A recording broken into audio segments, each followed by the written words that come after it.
आइए, जो मैं आपसे निवेदन कर रहा था कि भगवान की दशा कैसी है। सुदामा जी का पूजन कर रहे हैं, बोले ऐसे विहाय विवायन को पद कंटक जारी लगे पुनि जोए, और हाय महादुख पाय सखा तुम आय इते न किते दिन खोए। देखी सुदामा की दीन दशा करुणा करके करुणा निधि रोए, और पानी परात को हाथ छुयो नहीं नैनन के जल सो पग धोए। ये भगवान की भाव दशा है। आंखों से अश्रु की धारा बह रही है, जल का पात्र जो का त्यों रह गया है। आंखों की अश्रु धारा से सुदामा जी के चरण धुल गए, महल में सन्नाटा छा गया। आज दिन तक कभी किसी ने कृष्ण को रोते देखा ही नहीं था, पहली बार ये हुआ है। तो महल में सन्नाटा छा गया, जो जहां खड़ा था मूर्तिवत खड़ा हो गया। खैर, जैसे तैसे पूजा पूरी हुई। अब भगवान ने सुदामा जी से सिंहासन पर बैठने के लिए कहा, बैठो। सुदामा जी बोले मैं नीचे बैठूंगा, आप बैठो। भगवान ने कहा नहीं नहीं बैठो। एक और सिंहासन आ गया, भगवान सामने सिंहासन पर बैठ गए। दोनों मित्र वर्षों बाद मिले हैं, अब वार्तालाप तो होगी, लेकिन सुदामा जी हिम्मत तो कर नहीं पाएंगे, तो भगवान ने वार्तालाप शुरू करी। भगवान ने सुदामा से कहा, कहो मित्र क्या हाल चाल है। अब सुदामा जी बगल में पोटली दबाकर लाए थे, पर यहां सोना सोना सोना देखा और भगवान का इतना प्रेम देखा।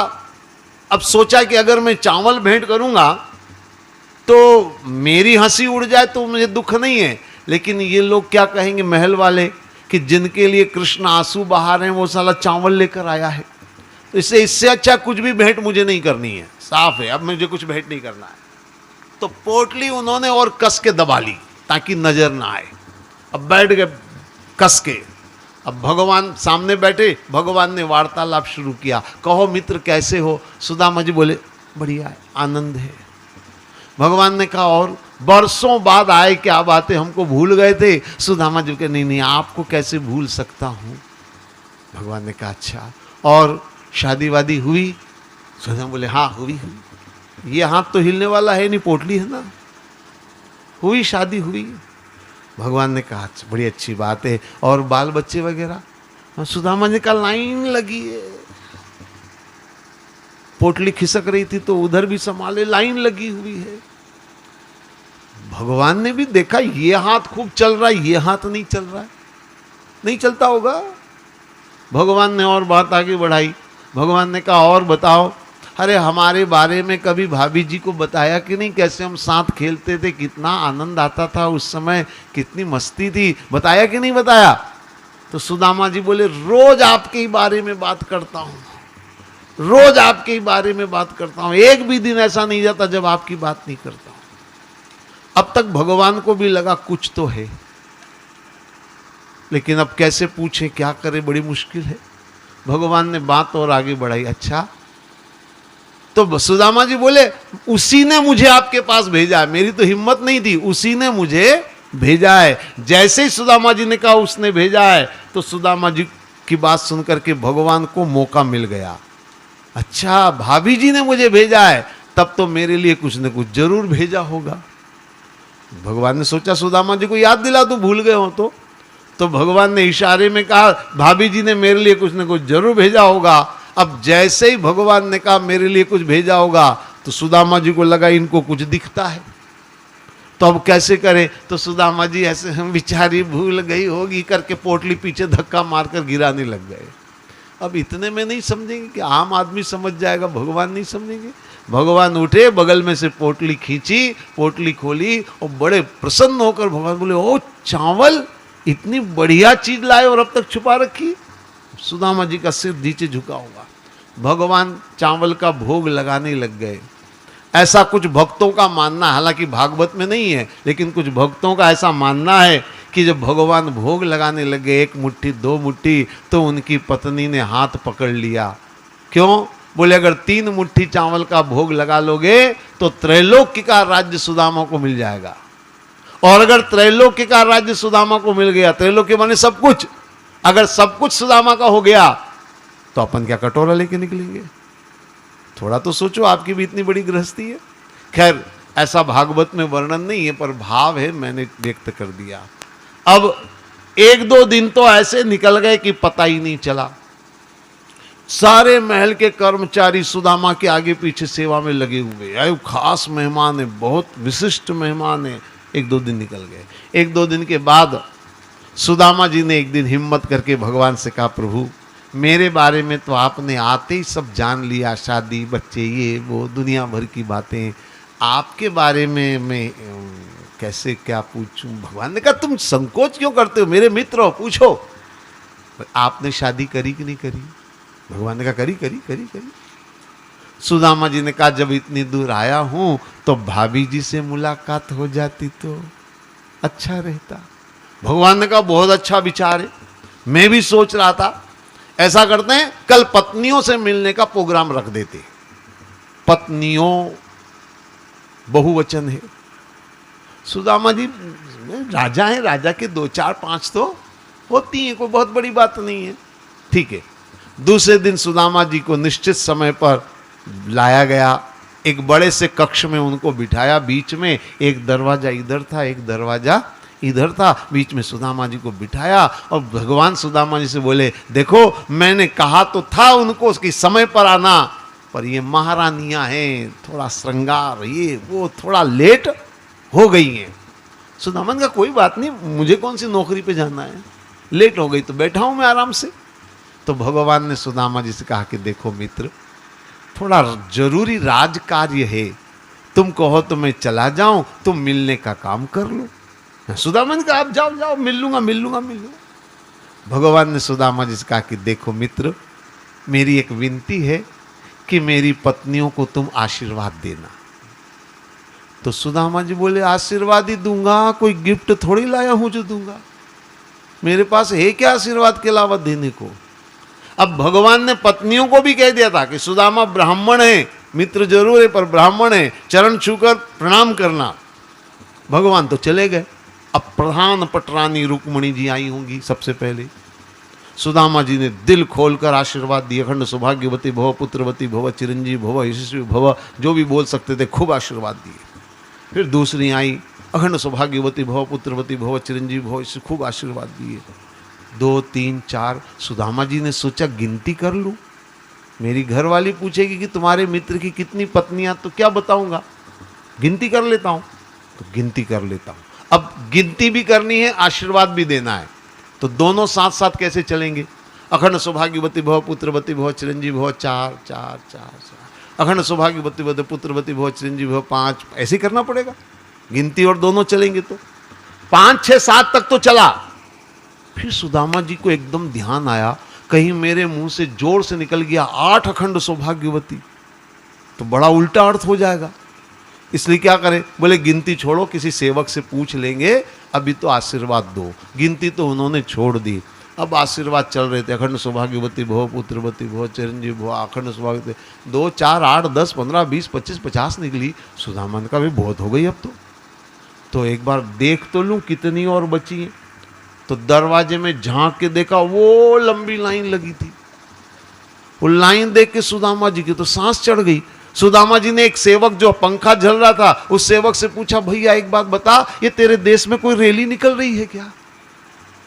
तो सेवक बोला रैली नहीं है, महारानियां हैं, आशीर्वाद लेने आ रही हैं, आप दिए जाओ। सुदामा जी ने कहा मारे गए इतनी लंबी लाइन, अब कैसे करूं, तो थोड़ा शॉर्टकट चलना पड़ेगा। अब सुदामा जी ने सारे आशीर्वाद छोड़ दिए, एक आशीर्वाद पकड़ लिया, स्त्रियों के लिए सबसे बड़ा माना जाता है, अखंड सौभाग्यवती भव, अखंड सौभाग्यवती भव, अखंड सौभाग्यवती। अब लाइन थोड़ी जल्दी चलेगी, है ना, अखंड सौभाग्यवती भव, अखंड सौभाग्यवती भव, अखंड सौभाग्यवती भव, अखंड सौभाग्य। करते करते घंटा हो गया, गला सूखने लग गया, पसीना आने लग गया, लाइन चली जा रही है। सुदामा जी ने कहा अब तो पूरी हुई होगी, एक बार देखूं देखूं। तो लाइन फिर जो कहते हो, तो फिर लाइन जो कहते हो। तो सुदामा जी ने सेवक से पूछा, भैया एक बात बता, ये सब नई नई है कि घूम घूम के आती है। तो सेवक ने कहा प्रसाद थोड़ी बट रहा है जो कोई डबल लाइन में आएगा, आप तो दिए जाओ, कोई डबल आने वाला नहीं है। क्योंकि देखो 8 10 20 में तो आदमी पहचान कर लेगा कि लंबी के मोटी के, लाल साड़ी के, पीली साड़ी की, हरी साड़ी, समझ में आ जाता है। अब इतने में समझ में नहीं आएगा। बोले आप तो दिए जाओ। अब सुदामा जी ने कहा ये तो बहुत लंबी लाइन है। और शॉर्टकट कैसे कर सकते हैं, इन्होंने और शॉर्टकट मारा। अखंड सौभाग्यवती में अखंड को भी अलग कर दो तब भी काम चल जाएगा। सौभाग्यवती भव, सौभाग्यवती भव, सौभाग्यवती भव, सौभाग्यवती भव, सौभाग्यवती भव। 2 घंटा, 2.5 घंटा, 3 घंटा हो गया, सांस भर रही है, पसीना छूट रहा है, सौभाग्यवती भव, सौभाग्यवती, सौभाग्यवती भव। और आखिरी में जाते जाते उनके मुंह से ना तो अखंड सौभाग्यवती निकले न सौभाग्यवती निकले, आखिरी में तो भवा भवा यही निकलेगा, और नहीं तो क्या निकलेगा। अच्छा, मेरी बात आपको मजाक लग रही हो तो आप 4 घंटे खुद बोल के देखो, पता चल जाएगा। वो तो सुदामा जी जैसे पुराने ब्राह्मण थे कि चल गए, वरना तो इतनी लंबी लाइन में भव क्या है हैच करता रहेगा आदमी। खैर, जैसे तैसे लाइन पूरी हुई। अब भगवान तो गढ़गढ़वासी हैं, जैसे ही लाइन पूरी हुई भगवान आ गए। अब सुदामा जी पसीने में तरबतर हैं, हाँप रहे हैं, और भगवान आ गए। आते ही भगवान ने कहा, कहो मित्र मिलना हो गया। सुदामा जी ने कहा, हो गया, गजब का मिलना हुआ। जिंदगी में और कुछ याद रहे चाहे न रहे, ये याद रहेगा, थोक आशीर्वाद दिए। भगवान ने कहा, ऐसा करते हैं, कल बच्चों से मिलने का प्रोग्राम रखते हैं। वो तो सुदामा जी तो सिंहासन से खड़े होकर चल, नहीं नहीं नहीं नहीं नहीं, लाइन मत लगाना, मैं यहीं से मंत्र पढ़कर आशीर्वाद दे दूंगा। सुदामा जी ने सोचा, बच्चों की लाइन लगाएंगे तो सप्ताह पूरा कर देंगे ये तो। खैर, जैसे तैसे सुदामा जी ने सबसे मुलाकात। मैं एक बात आपको बता, दरअसल सुदामा की कथा को लेकर के मैंने हमेशा जो देखा है, ज़्यादा तो नहीं देखा, लेकिन कभी कभी मुझे भी मौका मिला है दूसरे संतों आचार्यों से कथा सुनने का। तो मैंने क्या देखा है, आपने शायद देखा होगा कि सुदामा की कथा जब भी लोग सुनाते हैं, विद्वान लोग, ज्यादातर लोग सुदामा की कथा को भाव पक्ष को लेकर सुनाते हैं। ज्यादातर भाव पक्ष ऊपर रखते। भाव पक्ष समझ रहे ना, सुदामा जी रो रहे हैं, भगवान रो रहे हैं, और फिर सुनने वाले भी वही चलता रहता है।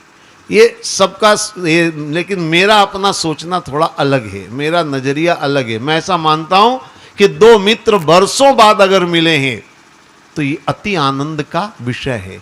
तो ऐसे इस कथा को इस ढंग से सुना जाए कि सुनने में भी आनंद आए, कहने में भी आनंद आए, इसलिए थोड़ा मैं इस ढंग से सुना देता हूँ। इस सुनाने के तरीके हैं अलग अलग, बात कुछ भी नहीं, बात वही की वही है। खैर, सुदामा जी ने भगवान से आज्ञा ली, भगवान से आज्ञा लेकर चले। सुदामा जी बड़े प्रसन्न थे, न तो इन्होंने कुछ मांगा, न भगवान से कुछ लिया, न भगवान ने ऐसा कोई भाव व्यक्त किया कि ये कुछ लेने आया है, कुछ नहीं। जो इनका भाव था वही भाव है, और कितना भगवान का अनन्य प्रेम मिला। सुदामा जी बड़े प्रसन्न अपने वहाँ गांव में पहुँचे, अपने गांव में अपने मोहल्ले में पहुँचे तो इनकी झोपड़ी वहाँ नहीं थी, वहाँ एक महल खड़ा हुआ था।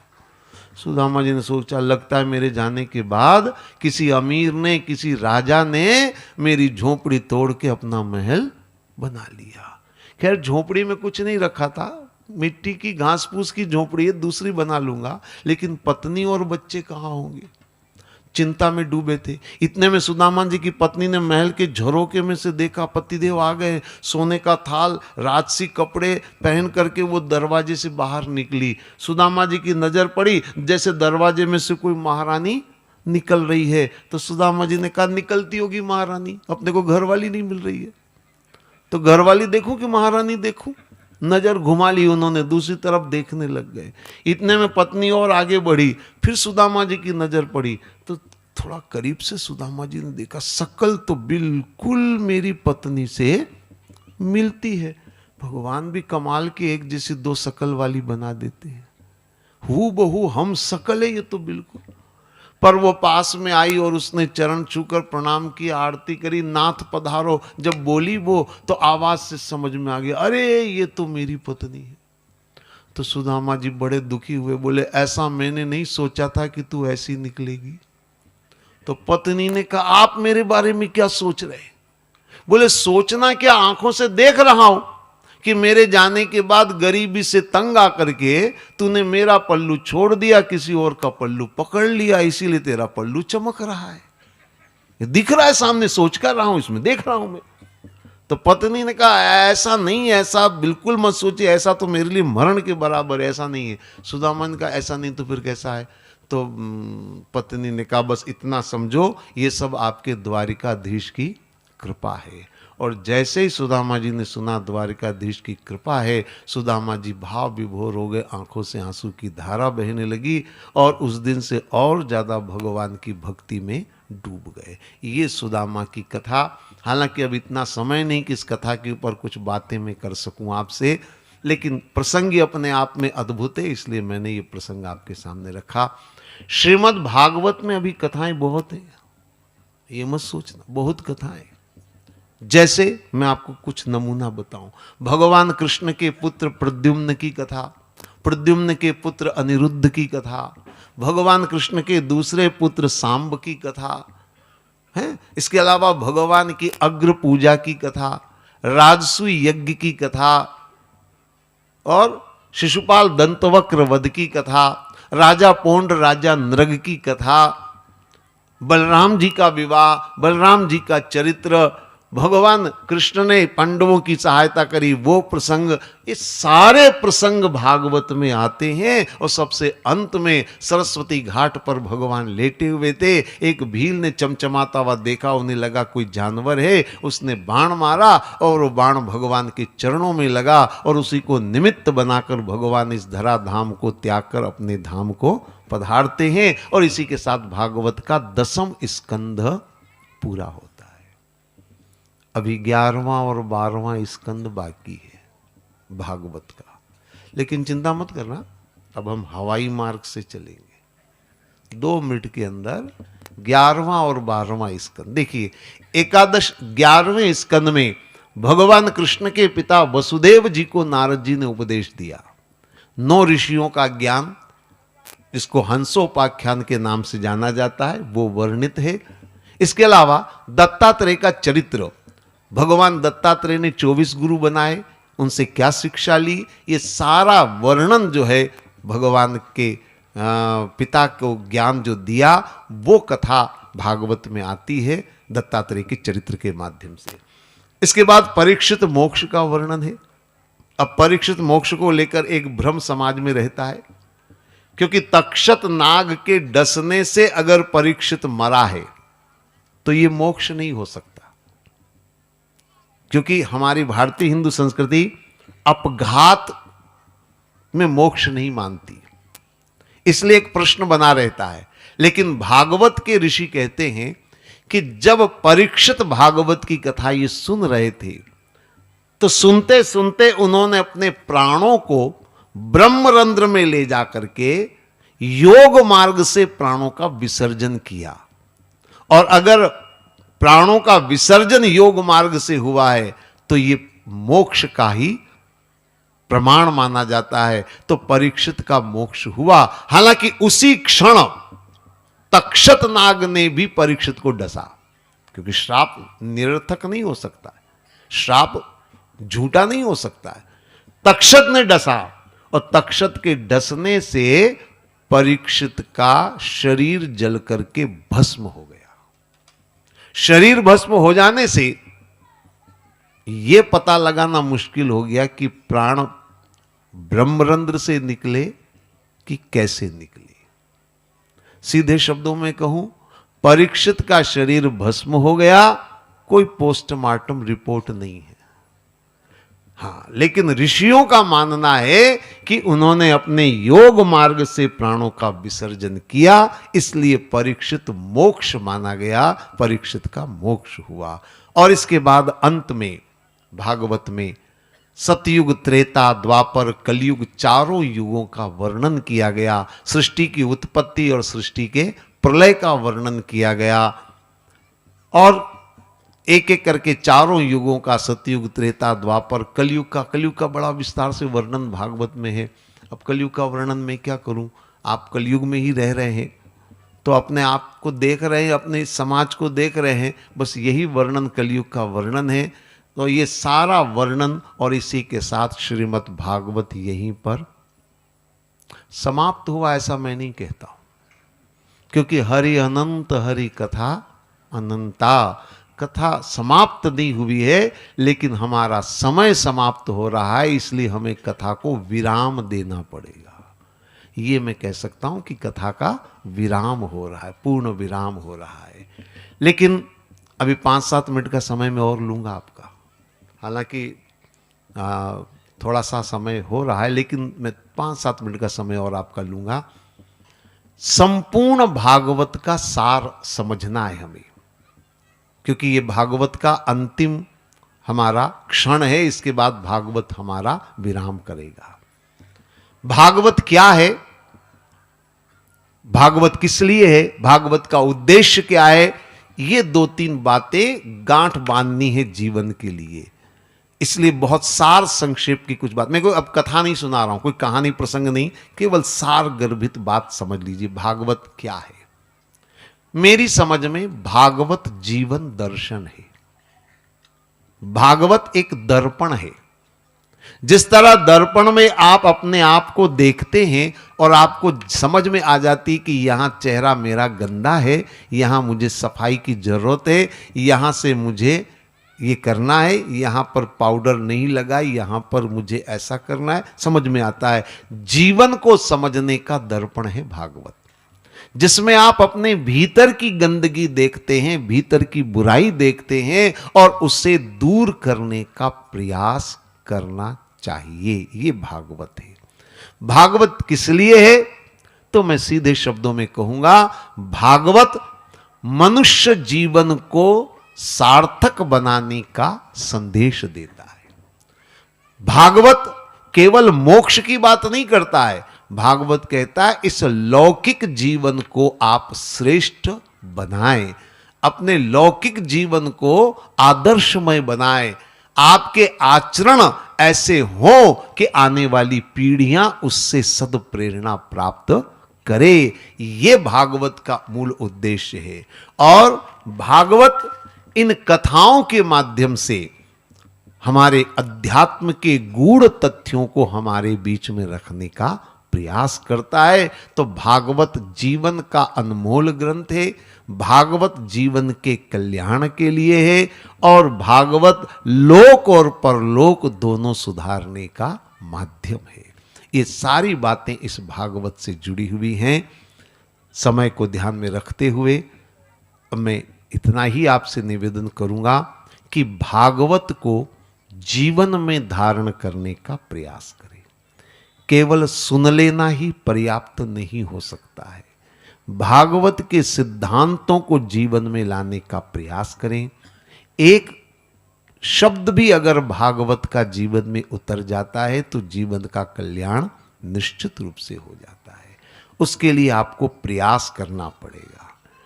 मैं इस सन 2026 के लिए यही ईश्वर से प्रार्थना करता हूं कि आप भागवत मार्ग पर चल करके अपने जीवन को सफल बनाएं, अपने जीवन का कल्याण करें, अपने मानव जीवन को सार्थक बनाएं। इस आयोजन को सफलता तभी मिलेगी जब भागवत के आचरण समाज में उतरे। इसलिए मैं आपसे प्रार्थना करूंगा और 1 मिनट का समय और मैं लूंगा। अंत में आप सभी लोगों को हृदय से धन्यवाद देना चाहूँगा, सभी श्रोता बंधुओं को, माताओं को, बहनों को, कि आप लोगों ने यहाँ आकर के मुझे सुना, धैर्य से सुना, प्रेम से सुना, भाव से सुना।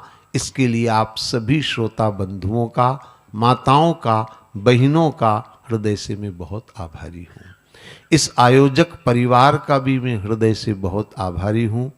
हमारे श्री सियाराम साहू जी का बड़ा स्नेह मुझ पर रहा है प्रारंभ से ही, तो इसी कारण कई बार यहाँ आने का अवसर मिला।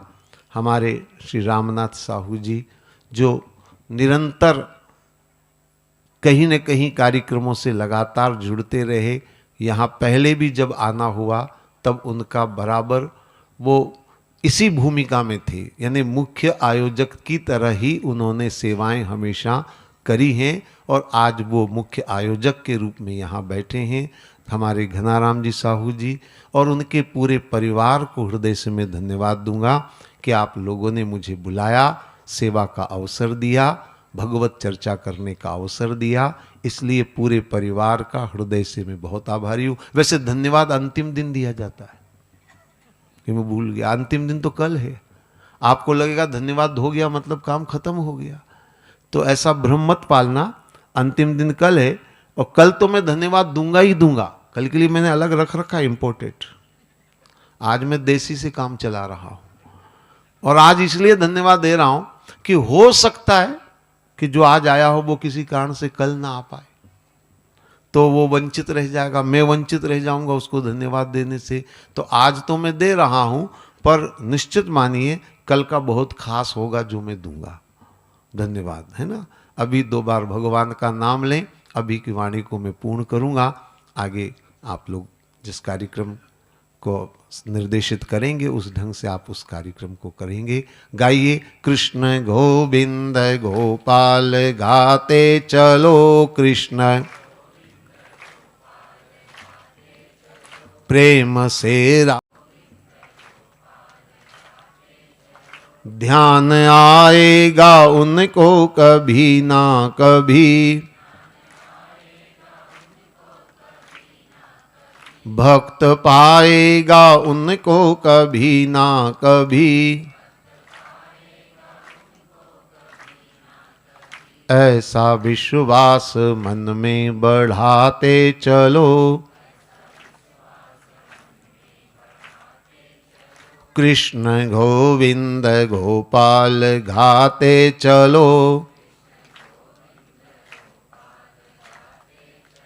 प्रेम से राम की धुन लगाते चलो, ते चलो,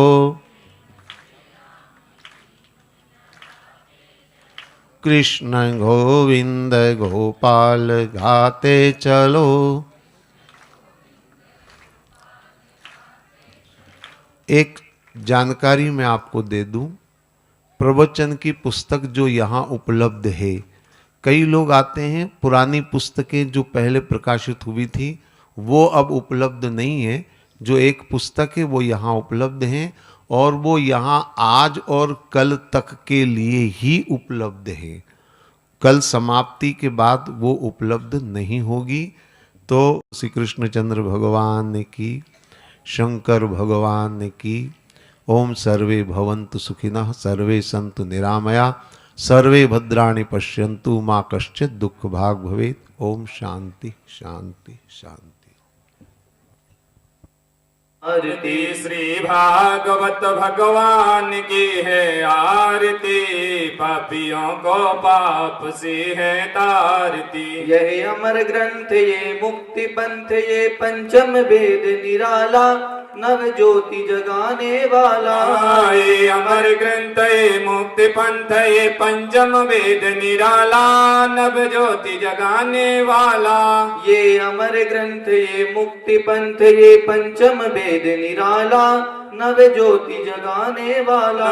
ये अमर ग्रंथ ये मुक्ति पंथ ये पंचम वेद निराला, यही हरि नाम यही हरि धाम यही। यह जग मंगल की आरती, पापियों को पाप से है तारती। श्री भागवत भगवान की है आरती, पापियों को पाप से है तारती। ये शांति गीत पावन पुनीत, पापों को मिटाने वाला, हरि दर्श करा पापियों को पाप से है तारती। ये मधुर बोल सतपंथ खोल, सन्मार्ग दिखाने वाला, बिगड़ी को बनाने वाला। ये मधुर बोल जगपंथ खोल, सन्मार्ग दिखाने वाला, बिगड़ी को बनाने वाला।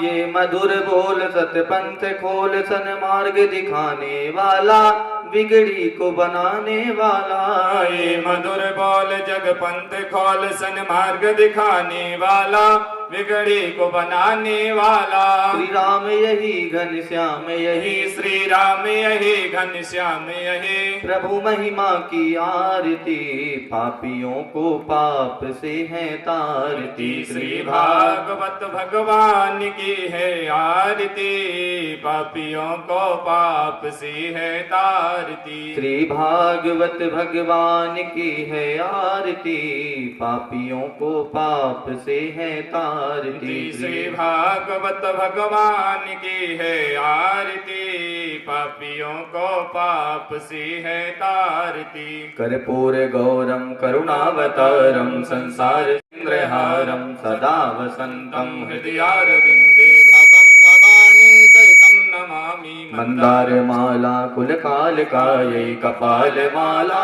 कृतशेखरायै दिव्यंबरायै च दिगंबरायै नमः शिवायै च नमः शिवाय। त्वमेव माता च पिता त्वमेव त्वमेव बन्धो च सखा त्वमेव त्वमेव विद्या द्रविडं त्वमेव त्वमेव सर्वं मम देव देव गुहेश्वरा गुरुर्साक्षात् परब्रह्म तस्मै श्री गुरुवे नमः। हरे राम राम राम हरे हरे हरे कृष्णा कृष्णा कृष्णा हरे हरे हरे राम राम राम हरे हरे हरे कृष्णा कृष्णा कृष्णा हरे हरे। हरे राम राम हरे हरे हरे कृष्णा कृष्णा कृष्णा हरे हरे हरे राम राम हरे हरे हरे कृष्णा कृष्णा कृष्णा हरे हरे। हरे राम राम हरे हरे हरे कृष्णा कृष्णा कृष्णा हरे हरे।